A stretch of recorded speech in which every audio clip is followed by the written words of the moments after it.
क्या ये world cup associate countries का है?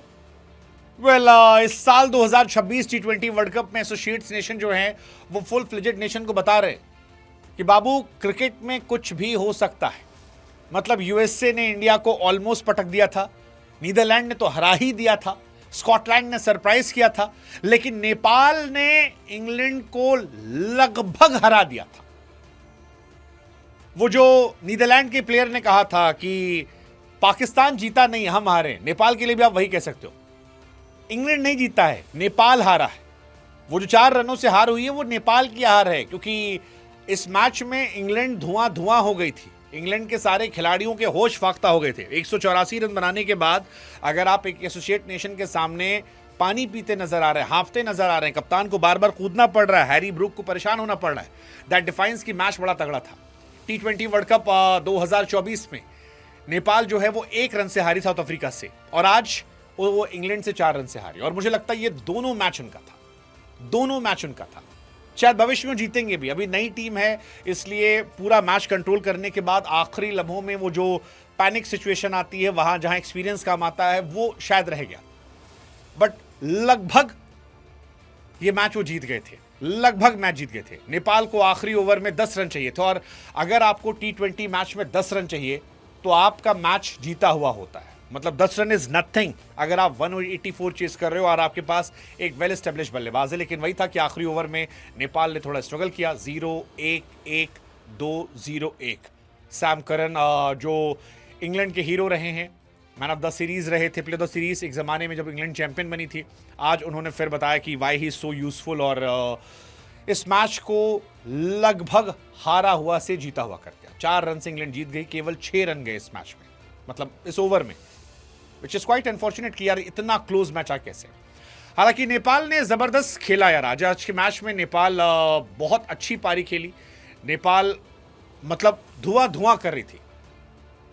नेपाल इस मैच में एक्चुअली आप देखो अगर तो धुएं पे ले आई। वो एंड में एक विल जैक्स की पारी जो थी और Harry Brook, Will Jacks, Harry Brook और बेथल, इन 3 ने थोड़ा सा बैटिंग में नुकसान पहुंचाया, वरना इंग्लैंड की इन्होंने लगा दी थी। अगर आप बैटिंग स्कोर देखो, फिल सॉल्ट आरसीबी वाले जो हैं वो 1 रन पर आउट होते हैं, बटलर जो हैं इतने बड़े प्लेयर हैं वो 26 पर जाते हैं, बेथल ने अच्छी पारी खेली, उसके बाद हैरी ब्रूक ने जबरदस्त पारी खेली, नीचे आकर सैम करन जो थे वो बेहतर थे, गेंदबाजी ठीक ठाक थी, लेकिन बल्लेबाजी में आज जबरदस्त पारी जो है वो मारी गई। दीपेंद्र क्या कमाल के प्लेयर हैं, 29 गेंदों पर 44 रन। एंड में भी अगर आप देखोगे लोकेश एक्सपेक्टेड कि शायद वो मैच जिता देंगे, बिकॉज लोकेश नॉट आउट थे, और मेरे को लग रहा था यार कि आखिरी ओवर में 10 रन चाहिए। लोकेश का स्ट्राइक रेट जो था वो बेहतर था, क्यों नहीं जीते वो पता नहीं मुझे, मतलब जीत जाना चाहिए था। लोकेश और आरिफ ने मिलकर 22 रन कूटे थे। आप देखो बड़े बड़े बॉलर्स को, मतलब आर्चर का ओवर जब आया तो उस टाइम धुआं धुआं निकल दिया था। 19 बॉल पे 46 चाहिए था, और फिर इस तरह की पारी खेलने के बाद जहां पर आप 22 रन मारते हो, छक्का विकेट सिंगल वाइड, छक्का छक्का सिंगल, आपको लगता है कि ओवर हो गया, मतलब ये बहुत बड़ी बात है। 19वां ओवर डालने जब लुक वुड आए, उनको भी 14 रन कूट दिए गए। सो आखिरी के 2 ओवरों में अगर आप इतने रन कूट देते हो, जहां पर 14 वुड को मारा गया, 4 वाइड फिर चौका, उसके बाद लास्ट ओवर में 10 रन, सो आपको लगता है कि यार काम तो हो गया। मतलब 19 गेंद 46 रन अगर आपको ये चाहिए, और उसके बाद आप पिटाई करते हो, आप जोफ्रा आर्चर पिटाई करते हो, आप पिटाई करते हो वुड की, तो आपको लगता है यार हो गया। लेकिन आई थिंक वो पेस का शायद डिफरेंस हो गया होगा, या प्रेशर ले लिया, पता नहीं, और फिर आखिरी में 5 रन जाते हैं और इंग्लैंड 4 रन से मैच जाती है। नेपाल का दिल टूटा है, ये दिल टूटना बनता है, लेकिन मुझे लगता है कि ये इंग्लैंड की जीत से ज़्यादा नेपाल की हार है। जीता हुआ मैच क्लच सिचुएशन में आकर हार जाना 4 रनों से, वानखेड़े में क्या सीन होता। मतलब नेपाल क्योंकि हमारे भाई बंधु हैं, पड़ोस के रहने वाले हैं, आप इमेजिन करो कि मुंबई के वानखेड़े स्टेडियम में नेपाल इंग्लैंड को हरा रही है। आज रात नेपाल में खुशियों की लहर दौड़ पड़ती और अलग कहानी आती, बट नहीं हुआ। इंग्लैंड ने यह मैच जीत लिया। 184 बनाए थे इंग्लैंड ने, 180 पे नेपाल सिमटी और 4 रन से मैच जीत गए। इंग्लैंड ने टॉस जीता था। बटलर, बेथल, हैरी ब्रूक, जैक्स, ये 4 ने अच्छी बल्लेबाजी की।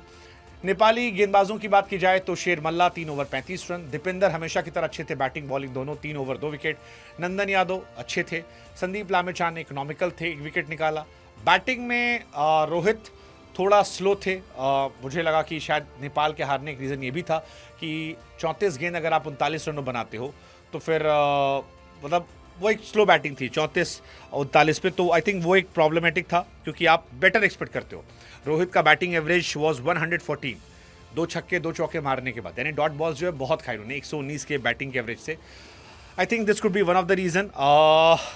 बाकी ठीक था, आरएफ भी थोड़ा स्लो थे, 8 बॉल 10 रन 125 का स्ट्राइक रेट। आई थिंक ये 2 बड़ा फैक्टर था जिसकी वजह से ये मैच गया, बट कोई बात नहीं, नेपाल ने सरप्राइज किया है और आई एम श्योर कि आने वाले समय में वो आपको और सरप्राइज करेंगे।